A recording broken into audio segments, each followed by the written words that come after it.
যে দেশে পুরো বিশ্বকে শেখায় আকাশযুদ্ধর কৌশল, সেই দেশের দুটি সবচেয়ে অত্যাধুনিক ইলেকট্রনিক ওয়ারফেয়ার বিমান নিজেদের ঘাঁটির আকাশেই একে অপরের সাথে সংঘর্ষে ধ্বংস হয়ে গেল। শত্রুর মাটিতে নয়, কোনো যুদ্ধক্ষেত্রে নয়, আমেরিকার নিজের আকাশে। আর এই ঘটনা ঘটেছে ঠিক সেই সময়ে যখন ওয়াশিংটনের ইরান নিয়ে নতুন করে সামরিক হিসাব নিকাশ চলছে। এই প্রশ্নের উত্তর খুঁজতে গেলে যা সামনে আসে সেটা সাধারণ কোনো দুর্ঘটনা নয়। আইডাহোর মাউন্টেন হোম এয়ারফোর্স বেসে আয়োজন করা হয়েছিল গানফাইটার ক্রাইস নামের একটি বড় ধরনের এয়ার শো। হাজার হাজার সাধারণ আমেরিকান নাগরিক জড়ো হয়েছিল মার্কিন বিমান বাহিনীর শক্তি প্রদর্শন দেখাতে। আকাশে উঠছিল একের পর এক যুদ্ধ বিমান, শব্দের দেয়াল ভাঙছিল, ধোঁয়ার রেখা টানছিল আকাশ জুড়ে। দুটি EA-18G গ্রোলার বিমান, যেগুলোকে মার্কিন নৌবাহিনীর সবচেয়ে দামি এবং প্রযুক্তিগতভাবে সবচেয়ে এগিয়ে থাকা ইলেকট্রনিক অ্যাটাক এয়ারক্রাফট, সেগুলোর মাঝে আকাশে প্রচণ্ড বেগে একে অপরের সঙ্গে ধাক্কা খায়।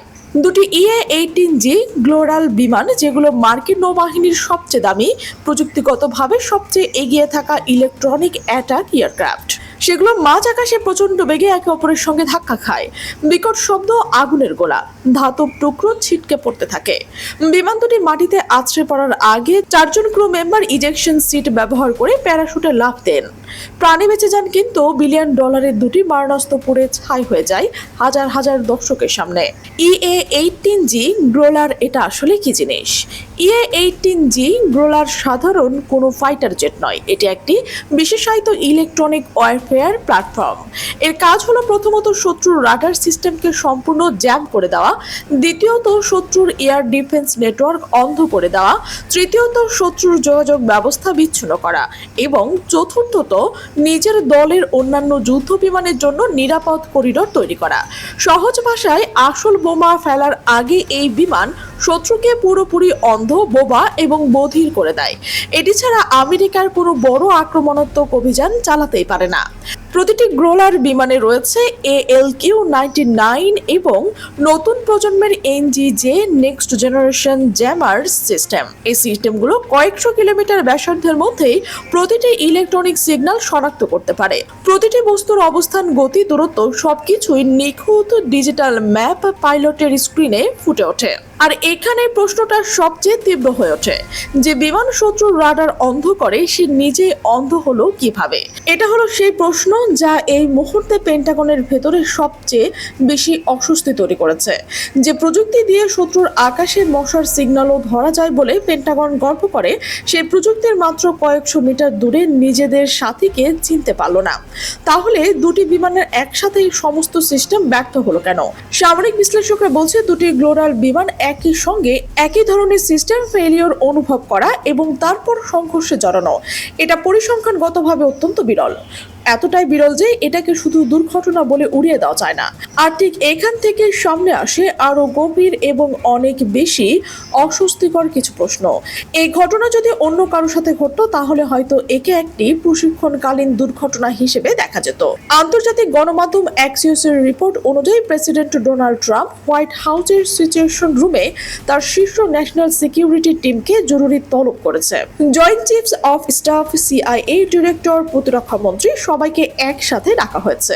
ট্রাম্প দীর্ঘ কয়েক সপ্তাহ ইরান ইস্যুতে তুলনামূলক নীরব ছিলেন, কিন্তু এখন হঠাৎ করে এই জরুরি বৈঠক এটা স্পষ্ট ইঙ্গিত দিচ্ছে যে ইরানের বিরুদ্ধে সামরিক কিছু নতুন করে টেবিলে এসেছে। আইডাহোর এয়ার শো শুধু জনসাধারণের বিনোদনের জন্যই ছিল না।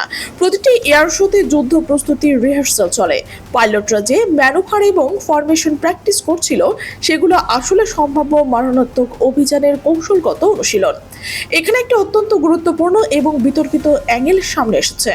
কিছু ডিফেন্স অ্যানালাইস্ট এবং সামরিক গোয়েন্দা সংস্থার একটি সম্ভাবনার কথা তুলেছে: মহাকাশ থেকে পরিচালিত ইলেকট্রোম্যাগনেটিক পালস EMP আক্রমণ। EMP কি?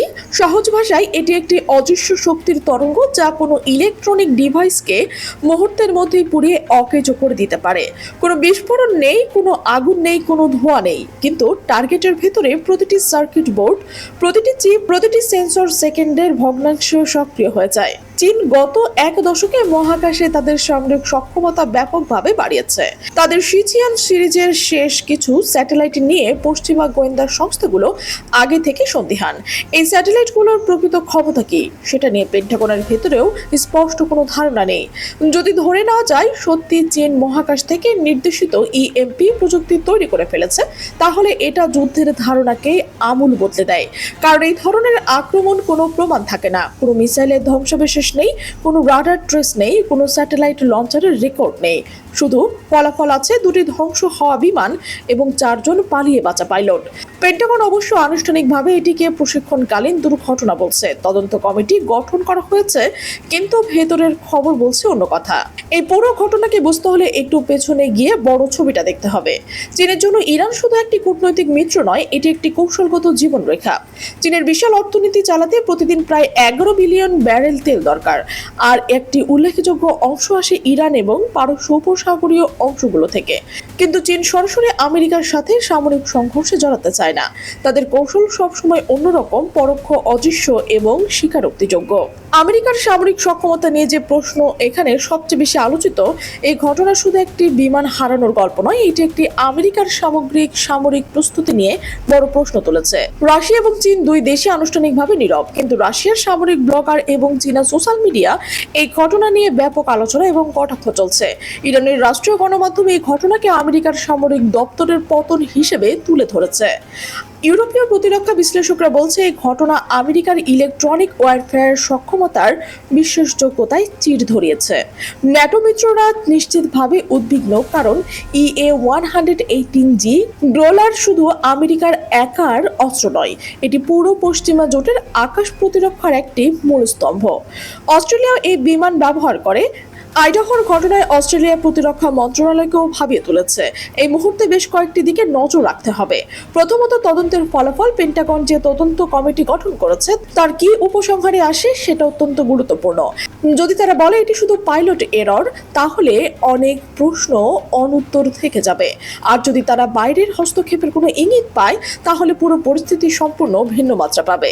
দ্বিতীয়ত, ইরানের নীতি। এই ঘটনার পর ট্রাম্প কি ইরানের বিরুদ্ধে সামরিক পদক্ষেপে আরো আগ্রাসী হবেন নাকি সতর্ক হবেন?